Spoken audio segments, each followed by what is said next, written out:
Turkey Day and Black Friday are done, and it's now time to gather around the metal pole for some feats of strength and the airing of grievances. I got a lot of problems with you people. Now, you're going to hear about it. You. It's going to be a Festivus for the rest of us as we head towards the holidays and another brand new episode.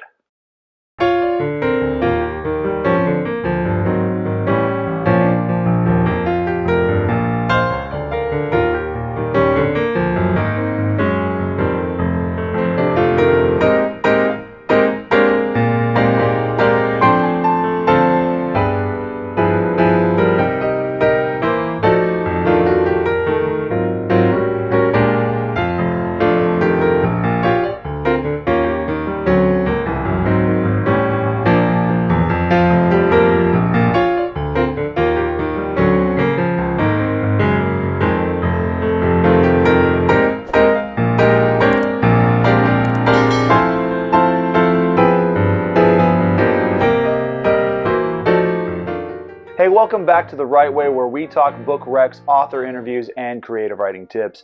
I'm your host, Garrett K. Jones, and this is the full episode for the month of December.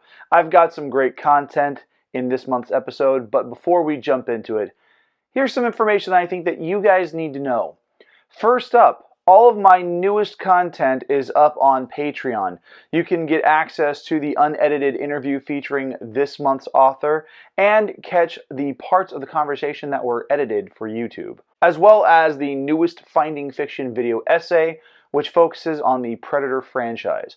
Of course, the video essay will also be available at the end of this month on New Year's Eve, but why wait? Second, don't forget I have a sale going on both my bookstore as well as my merch store. If you go to the links down below and use the code HOLIDAY, you'll get 15% off your total purchase. You can get signed books, or if you want, you can get a couple of cool shirts, and then you'll be able to save a little money this holiday season. This code will remain active until December 26th, so get your orders in as soon as possible. Lastly, the big event that I have coming up is the Moonlit Revelry Ball, held on February 7th at the Visalia Convention Center in Visalia, California. This event will be equal parts fantasy author convention and fancy formal dinner and dance. As far as I'm aware, tickets are still available, but there's only like 50 left, maybe less, and they're going fast. They're selling like hotcakes, so you better hurry up and get yours before time runs out.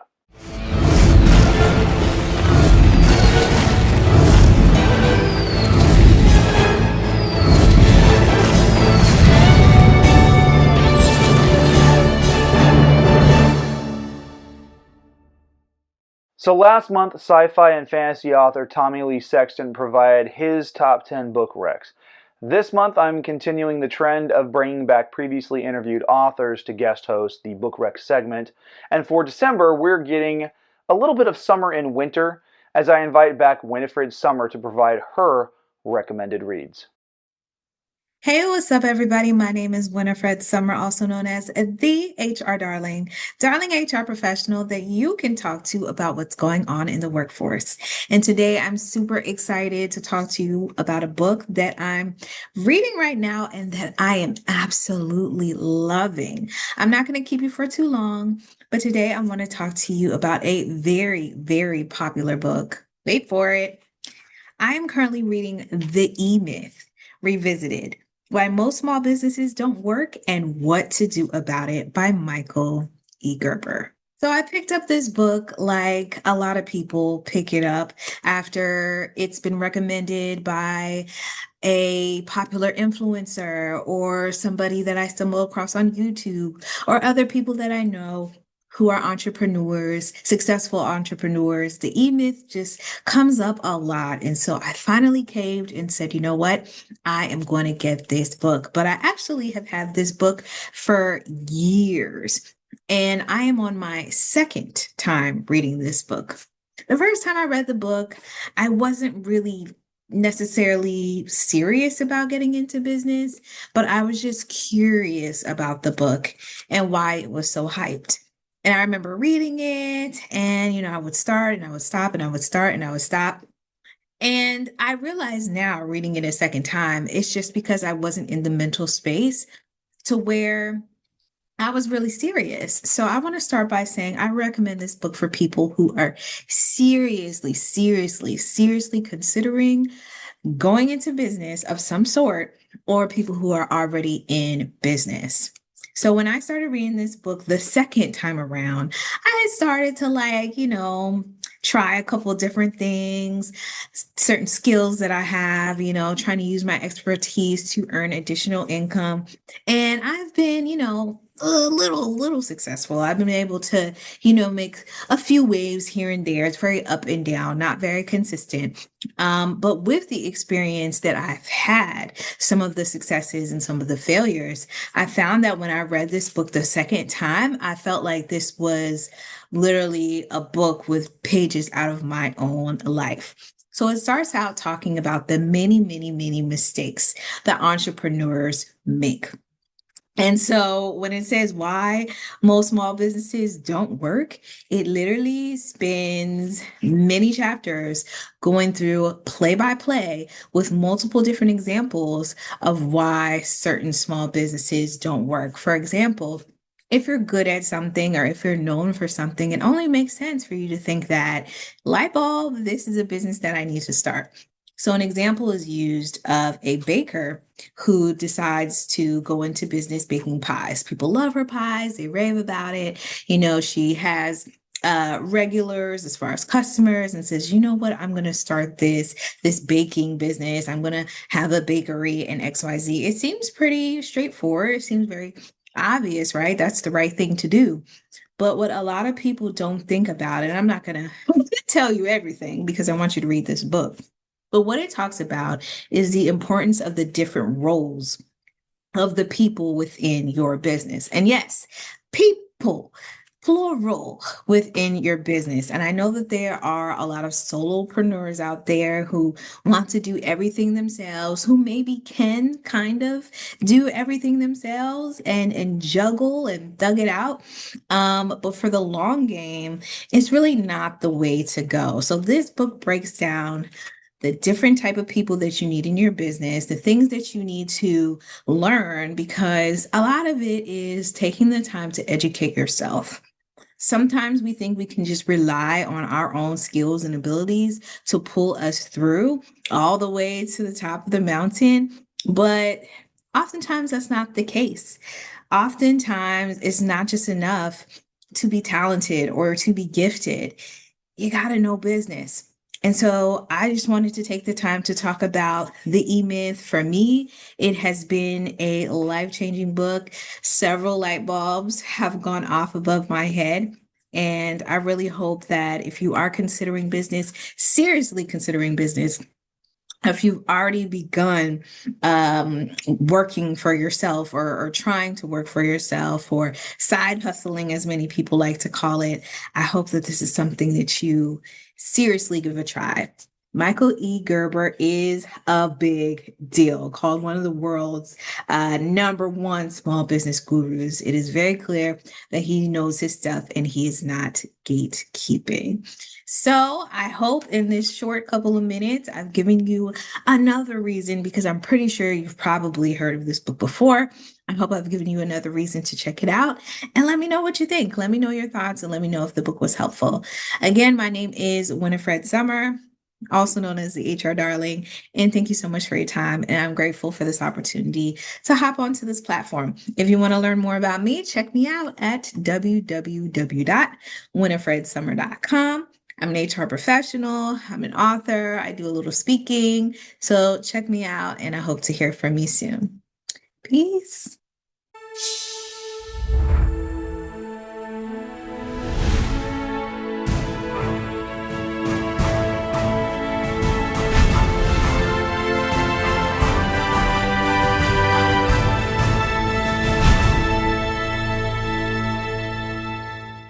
I connected with this month's interviewee back in August during the Heart of the Valley Book Fair in Madera, California. Steven has an epic sci-fi series based on a mixture of history and real cultures. So please join me in welcoming Steven Ramirez. Hey, Steven, tell me about your work and what it is that you write. Okay, well, thanks for having me, Garrett.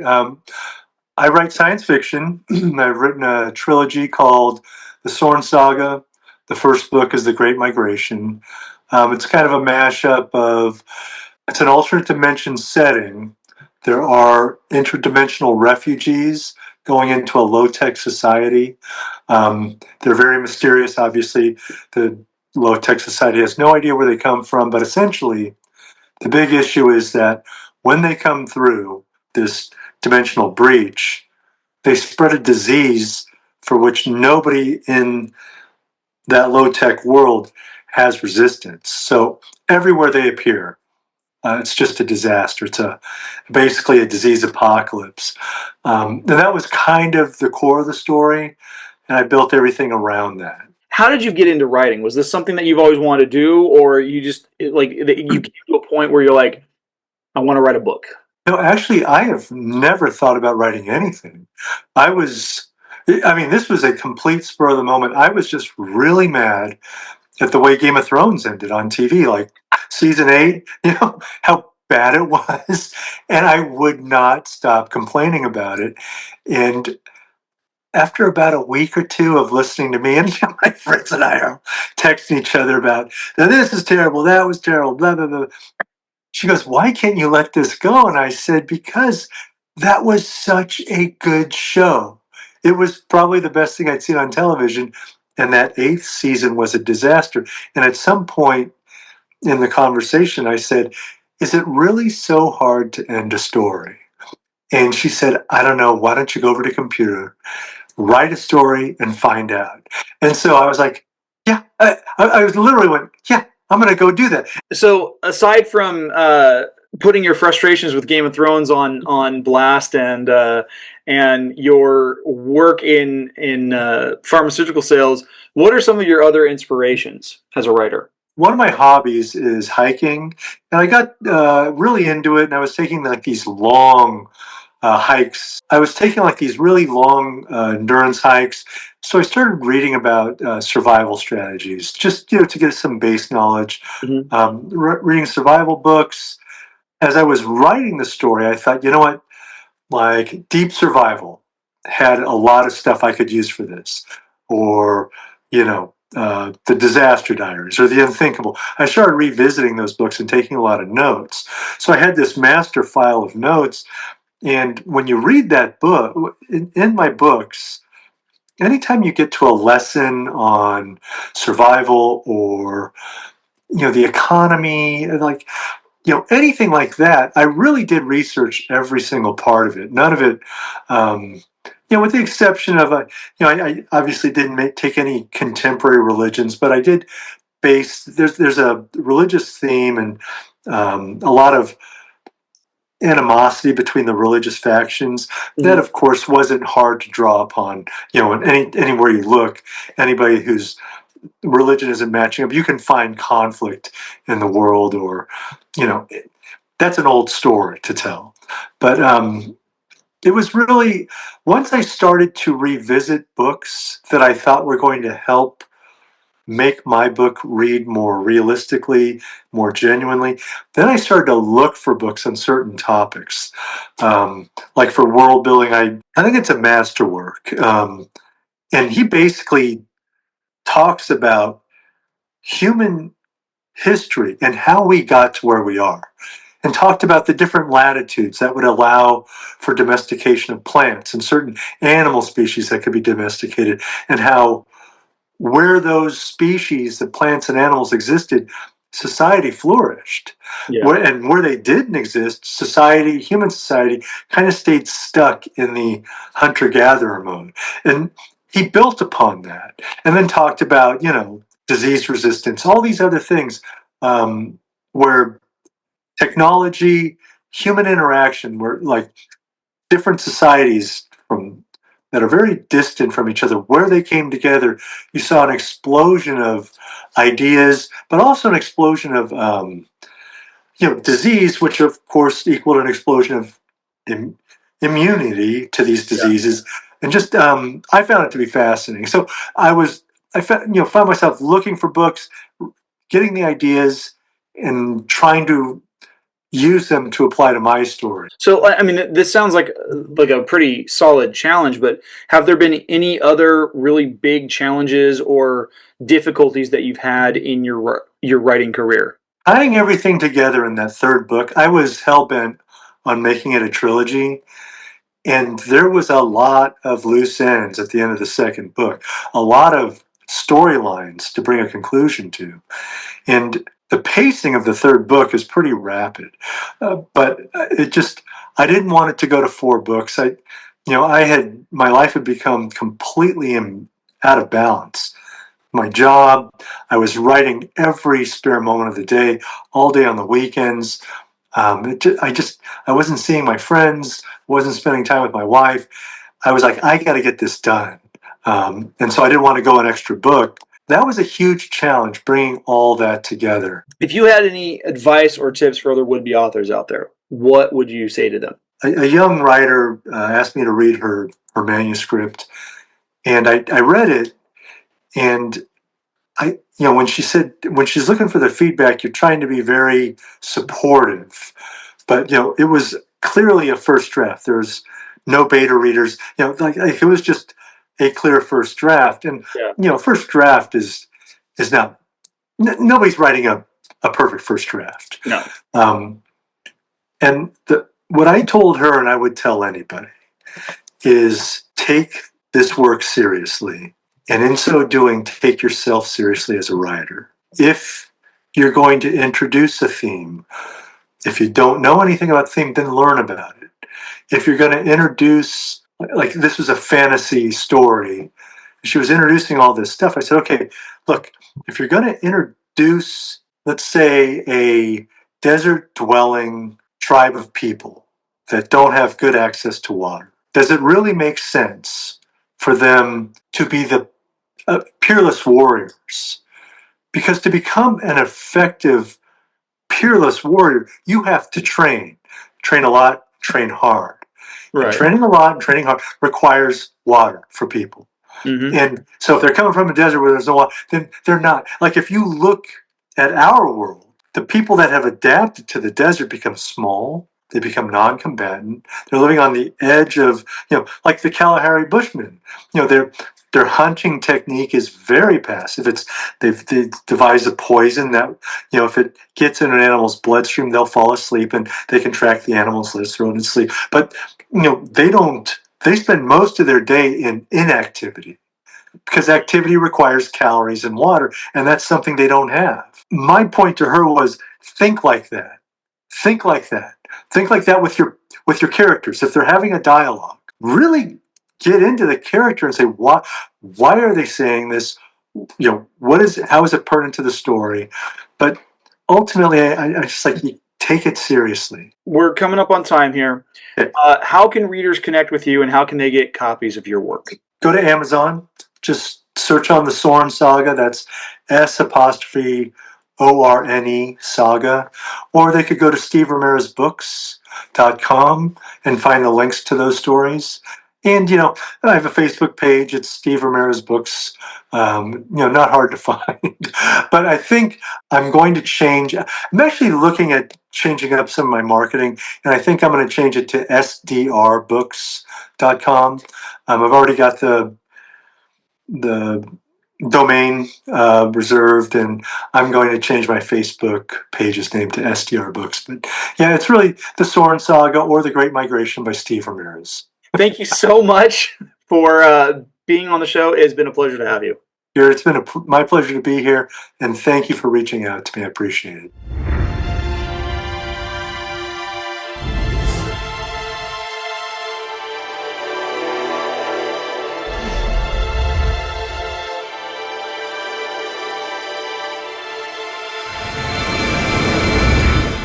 So last month I shared with you examples of how to adapt The Will of the Wisp and Dragon Days into your own work. This month we are tackling 2 holiday-specific entities that will put a chill down your spine and hopefully set even Ebenezer Scrooge on the straight and narrow. This month we are tackling Krampus and the Yule Cat. Now, I'll be honest, both of these entities do take on more of a horror element. I'm very much aware of this, and I also am aware that it's not October, but They are also intrinsically linked with Yule and Christmas traditions. So let's start with Evil Santa, shall we? Whoa! Hold on, Garrett. What is it, other Garrett? Santa is already evil. I mean, his name is already an anagram for Satan. Sorry about that, folks. Other Garrett is getting bored since we haven't done a fan theory video for a Feast of Fandoms in a while. Anyway, Krampus's origins stem from Eastern and Central Alpine folklore tradition. It is a horned anthropomorphic creature who looks like the monstrous flip side to the St. Nicholas coin. He accompanies St. Nick on visits to children on December 5th, which is referred to as Krampusnacht or Krampus Night. Meanwhile, on December 6th, that's usually celebrated as the Feast of St. Nicholas, hence the date differing from Christmas Eve and Day, which is December 24th and 25th, respectively. So while St. Nicholas gives gifts to children, Krampus gets to deal with the kids who find themselves on Santa's naughty list. He often wears a hooded robe and in some depictions has the physical appearance that leans more towards the devilish, with cloven hooves on his feet and the curling goatish horns on his head, and he's covered in matted hair. Basically, he's a satyr that spent way too much time around Heisenberg and is horribly addicted to meth. I am the one who knocks. Not on Krampusnacht, dude. Am I right? I mean, yeah. Oh, brother, this guy stinks! Anyway, like Jacob Marley from A Christmas Carol, Krampus carries heavy chains symbolizing the binding of the devil in Christian circles. And he either wields birch branches or a whip for lashing the belligerent gits who weren't behaving themselves between last year and this year. Ultimately, instead of giving gifts to the good boys and girls of the world, he carries a sack and fills it with the aforementioned gits, whom he captures to take to hell. Basically, it takes the story of Santa and adds a really dark twist. Instead of getting a lump of coal in your stocking, you're basically dragged into eternal torment. Great job, guys! So be good, for goodness sake. Whoa, somebody's coming. We have to get out of here. Now let's turn our attentions to the giant murder floof stalking the late-night winter streets.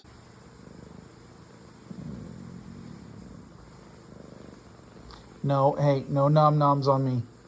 No nom-noms on D. No, love. No, No nom-noms. No, ow! Ow. No claws. Ah. No nom-noms. Ow. Stop it. The Yule Cat, or Jólaköttur in Icelandic, is a huge, vicious cat that looms around Christmas Eve, and it hunts and eats people who do not receive any brand new clothing before Christmas Eve. While Krampus didn't appear in the historical record until the 17th century, the Yule Cat is even newer, with the first mention in around 1865. But like Krampus, the legend was used as a warning. Krampus was used as a deterrent against childhood misbehavior, while the Yule Cat warned wool farmers to get on it and make sure that they weren't slacking when it came to getting the wool sheared and sent off to the looms to be spun into brand new clothes. The notion of a cat lurking in the dark and going after those who didn't receive new clothes is indicative of how dangerous it could be if you're stuck out in the cold wearing something threadbare and non-protective. While I have never incorporated either of these entities into my own writing, I did have a set of feline creatures featured in my second book, The Destiny of Dragons, in which my main character, Gavin, faces off against a pair of invegats, which are fire elementals that take on a lion-esque form, with manes of wreathing flames and fire around their heads, their bodies, and their tails.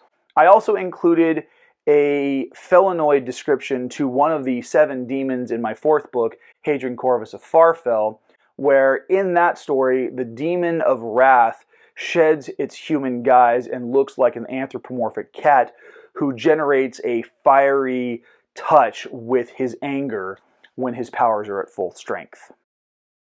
So the question then becomes, what can you do to incorporate these characters into your own writing?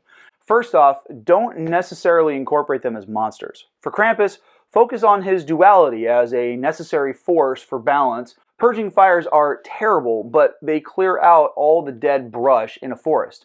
They provide nutrients to the soil and scarify pine cones into opening up and releasing their seeds. For the Yule Cat, give it a more defined role, playing into the themes of your story. For example, consumerism versus social inequality, or the value of preparedness. Tip number 2, give these entities agency. Regardless of the time period of the setting, both Krampus and the Yule Cat should operate with a particular agenda of their own making. Is Krampus really gunning for little Timmy? And if so, why? How does Timmy keep squeaking by getting onto the nice list? And is it all in a technicality? How do the ideas of grace and mercy play into the story at that point? For the Yule Cat, if he's in a modern setting, how can he tell if the clothes are new when so many modern clothes deliberately make their products look pre-worn and vintage? Would my brother have been picked off by the Yule Cat because his $300 pair of Lucky Brand jeans had holes deliberately torn out of the legs? Finally, tip 3, give them nuance. Maybe Krampus isn't a punishment figure. Maybe he's trying to prevent the children from suffering a worse fate. Personally, I often conflate Dickens' Ghost of Christmas Future with Krampus, especially after seeing the movie Scrooged, starring Bill Murray. What if Scrooge, or another adult for that matter, was a kid who had been good enough to escape Krampus as a child, but became worse as an adult and needs to be warned of what's to come if there isn't a change of heart? For the Yule Cat, maybe it leaves a cryptic warning instead of killing and devouring someone.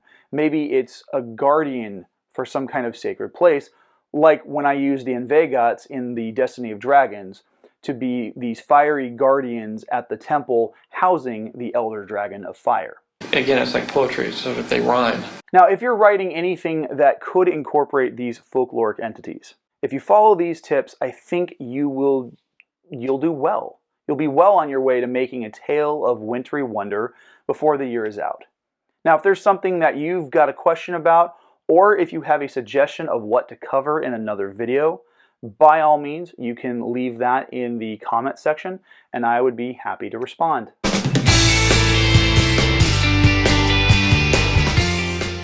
Hey, thanks for watching. Do you like this content? Well, if so, please hit like, hit subscribe, and click the bell for notifications on new videos just like this one. A big thank you to my guests Winifred Summer and Steven Ramirez. If you'd like to connect with either of my guests, or if you'd like to support the channel through Patreon, my merch store, my bookstore, or on Cash App, you can find all of those links down in the video description. There's not going to be any new episode next week or the week after because of Christmas and New Year's, and I'll be back on January 10th with a brand new bit of content. Merry Christmas, Happy New Year, and keep on writing the right way.